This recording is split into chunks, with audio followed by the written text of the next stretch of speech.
Maldinha, vocês já estão aí com uma cabeçorra do caraças, ainda vem esta gaja aqui falar de email marketing e storytelling e essas coisas todas marradas. Olhem, eu vou tentar ser o mais rápida e o mais direto ao ponto possível, porque já, lá está, já é tarde, nós já queremos ir jantar, o Roberto ainda tem que falar, não é? Portanto, vamos acelerar aqui o ponto.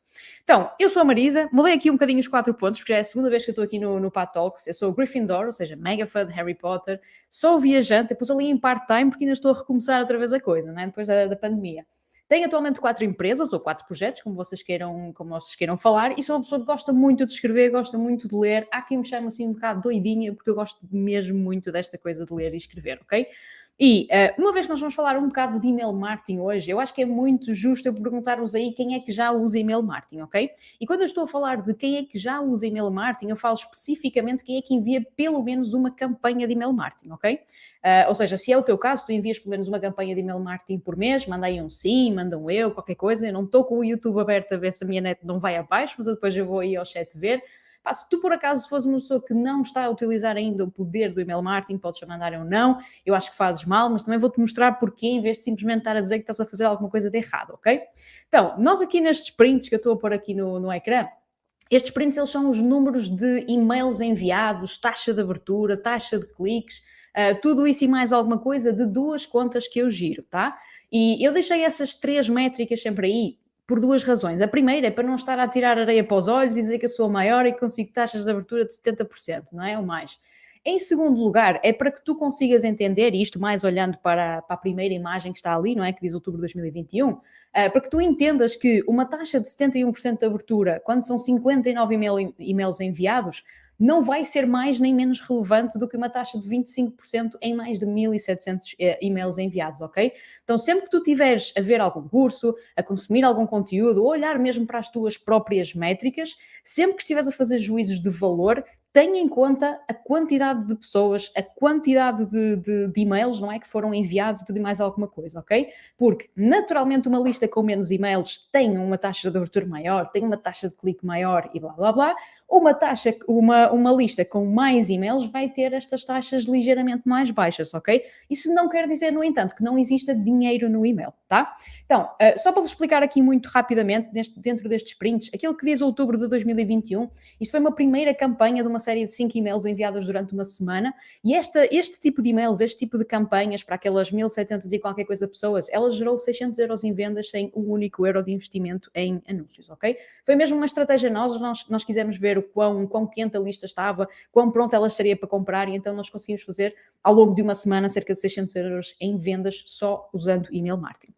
Depois aquele print que diz ali setembro, já será o outro verso da moeda, digamos assim. Este já foi o último e-mail de uma série de 4, que foi enviada para a membership da qual eu sou cofundadora. Porquê? Porque nós íamos fechar inscrições no final do mês de setembro. Também foi tudo 100% orgânico, embora não estivesse planeado. Nós ficamos com a nossa conta de Facebook Ads bloqueada, então tivemos que fazer tudo o que tínhamos com aquilo que já tínhamos, e já era uma lista bem boa, tinha ali uns 1.100, 1.200 e-mails, mais coisa, menos coisa.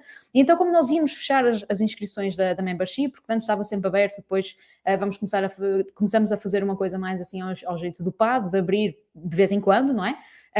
Nós só com estas campanhas de e-mails em novas subscrições nós conseguimos ter, com essa sequência de 4 e-mails, uma cerca de 500 euros de rendimento em novas subscrições, o que é muito bom, tendo em conta que a nossa membership não é assim tão divulgada quanto isso. Depois ali o terceiro print é só mesmo para vos deixar assim a título informativo, que é a nossa taxa de abertura de e-mails do carrinho abandonado. Ele só tem 3 e-mails, ele é enviado ao longo de 3, 4 dias, mais coisa, menos coisa, e ele está muito interessante também, ali com 44% de abertura, uns 10% de clique. Eu só deixei mesmo para vocês verem as taxas máximas que eu consegui até hoje em carrinho abandonado. Também não tenho assim tantos e-mails enviados quanto isso, ok? Mas são métricas bastante interessantes e que estão na base de tudo aquilo que nós, entretanto, planeamos e preparamos para a membership, tá? Então, o que é que estes 3 prints aqui eles têm em comum? O objetivo deles era sempre gerar vendas, era sempre dar dinheiro, tá? E agora tu podes me perguntar assim, Marisa, mas e as newsletters? Será que as newsletters elas ainda funcionam? Será que a malta ainda abre newsletters? Bem, eu vou-te dizer que sim, a malta ainda abre newsletters, ok? Este print aqui que vocês têm no ecrã, eles são das últimas 3 newsletters, tirando a de ontem, que a apresentação foi preparada no fim de semana, não é? E aí vocês conseguem ver perfeitamente a taxa de abertura dessas newsletters. A taxa de clique está uma valente bosta, mas é porque nem sequer havia grandes cliques para fazer. ou iam para as nossas redes sociais, ou iam para o botão de unsubscribe. Mas são taxas muito interessantes mesmo de abertura, média de 30%, mais coisa, menos coisa, não é? Mas para além disso, não só as pessoas estão a abrir newsletters, não só as pessoas abrem as newsletters, como elas também respondem às newsletters, ok? A grande maioria dos meus e-mails, eu tenho pelo menos uma resposta. E são e-mails que eu envio todas as semanas, todas as segundas-feiras, tá? Este print aqui que vocês estão a ver, eles são de alguns e-mails que eu tive a responder durante a semana passada, no final da semana passada, e é muito interessante ver que a partir do momento que existe aqui alguma consistência, não é? Nós começamos a criar uma relação real com as pessoas que estão do lado de lá, ok? Eu estou a mostrar-te estes prints todos aqui e daqui, por aqui fora, porquê? Para que tu entendas, e nós temos muito esta tendência nesta parte assim do marketing, porque já sabemos tudo e já sabemos o que é que tem que ser aplicado e tudo mais. Nós ligamos muito mais à ferramenta do que àquilo que estamos a fazer, do que às palavras que estamos a fazer e aos atos que também estamos a fazer, ok? E tu tens que entender que no caso do email marketing, aquilo que importa é sempre o conteúdo e não vai ser a ferramenta, tá? A melhor ferramenta do mercado com um e-mail da bosta não vai trazer resultado absolutamente nenhum. Mas um bom e-mail com uma ferramenta que até seja assim um bocadinho mais fraquinha, não é? Eu, por exemplo, eu detesto usar MailChimp, para mim o MailChimp é uma das ferramentas mais fracas do mercado, até o MailChimp consegue dar dinheiro e eu já consegui fazer dinheiro com o MailChimp, ok? Então, tu tens sempre que definir as tuas prioridades no teu negócio, tens sempre que definir as tuas prioridades nesta parte do email marketing, ok? E começar a trabalhar o email marketing da forma que ele deve ser trabalhado, que é numa sequência de relacionamento. E é nisso que o storytelling também te vai ajudar e é nisso que o storytelling te pode ajudar, ok? Mas antes de dizer como é que o storytelling te pode ajudar, ou eu posso dizer como é que o storytelling te vai ajudar, a partir do momento que tu entendas o que é storytelling. A grande maioria das pessoas que ainda está aqui nesta live, ela já me ouviu falar disto 300 mil vezes, tá? Mas eu vou repetir porque eu sei que há muita gente que vai ver a gravação. Para explicar as coisas de uma forma ligeiramente diferente daquilo que eu tenho explicado, eu acho que faz muito sentido e é muito relevante eu explicar que eu já estudei tradução, não é? Ou seja, a minha licenciatura, a minha pós-graduação, ela é em tradução. E há uma coisa que os tradutores, eles detestam por tudo e mais, pá, mais que tudo, não é? A gente arranca cabelos só a ver isto tudo, que são as traduções baratas, são aquelas traduções literais que volta e meia uma pessoa vê e que se podem parecer em alguma coisa quanto isto, não é? Isto é um print que eu fui buscar num dos grupos de tradutores de que ainda faço parte e vou dando assim algumas ajudas a nível de marketing, assim muito de longe a longe. E este print, esta publicação, ela foi feita em maio de 2021, ok? E eu na altura, eu juro que não encontrei uma forma de responder a isto que fosse tão brilhante quanto esta tradução aqui, não é? Ainda hoje não sei, mas se vocês quiserem, estejam à vontade. Mas bom, continuando. O que é esta parte aqui do storytelling?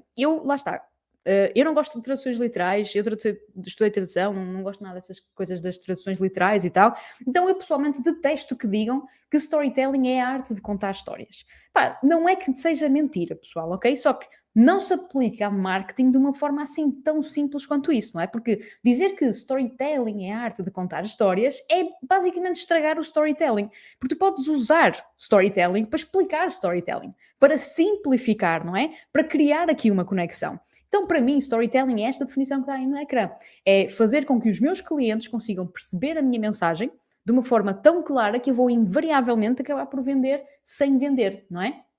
O email marketing é muito bom para isto, porquê? Porque nós estamos a criar um relacionamento com a nossa audiência, não é? Como tu viste ali atrás, nos prints que eu mostrei, várias pessoas vão respondendo aos meus e-mails e isso acontece porque eu comecei a criar uma relação com a minha audiência. A minha audiência já sabe que todas as segundas-feiras eu envio uma newsletter, não é? Então, se nós formos nos apegar no conceito de relacionamento de e-mail, um conceito de relacionamento, não é? Seja com quem seja, e pegássemos nesses conceitos de relacionamento e aplicássemos aqui ao email marketing, eu acho que nós podemos dizer que o email marketing é quase como um relacionamento de friend zone, ok? Então, o que é que nós fazemos no relacionamento de friend zone?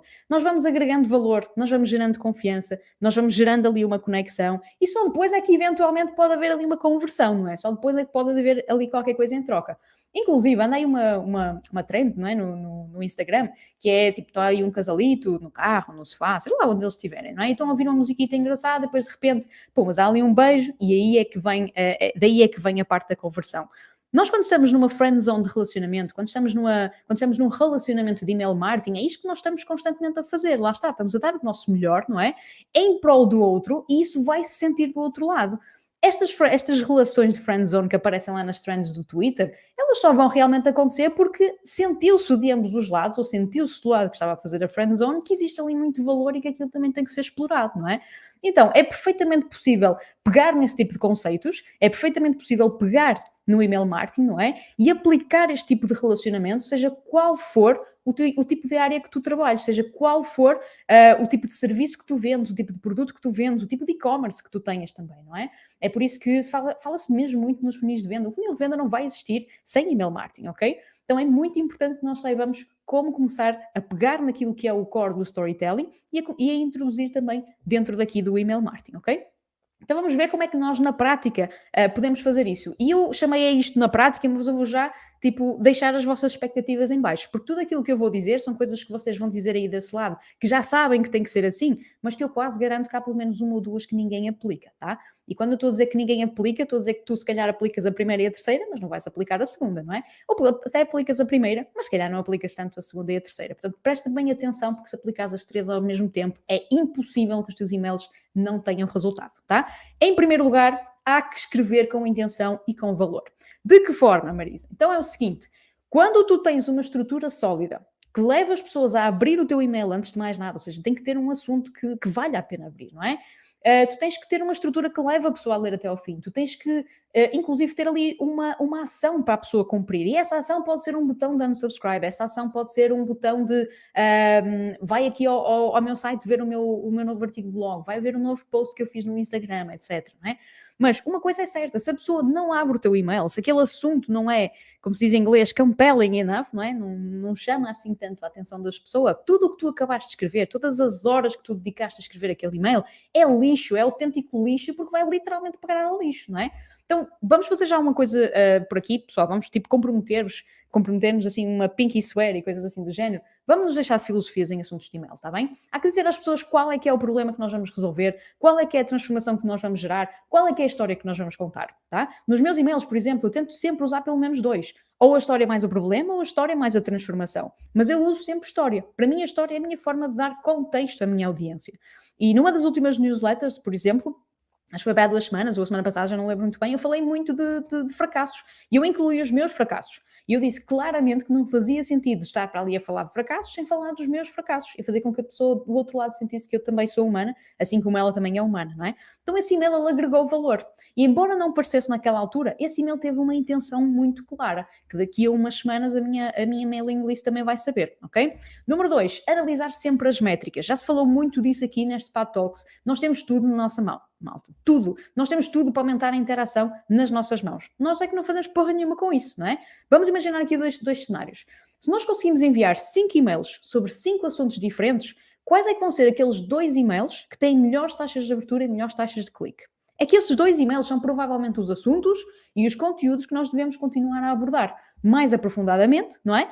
Para conseguir aumentar aqui a interação com os nossos próximos e-mails. E depois temos o outro lado da moeda. Se por acaso até enviamos 5 e-mails a falar sobre o mesmo tema, não é? Só que escrito de formas diferentes, talvez com assuntos diferentes, não é? Quais é que são os 2 que têm melhores taxas de abertura, melhores taxas de clique? É que esses também são provavelmente os 2 assuntos e as 2 formas de explicar o conteúdo que tu deves começar a explorar ou continuar a explorar nos teus próprios e-mails. Então bora lá replicar isso, se calhar não só em e-mails, mas também nos posts que fazes no Instagram, a ver se funciona da mesma forma, também nos posts que fazes no teu blog, a ver se funciona da mesma forma, etc.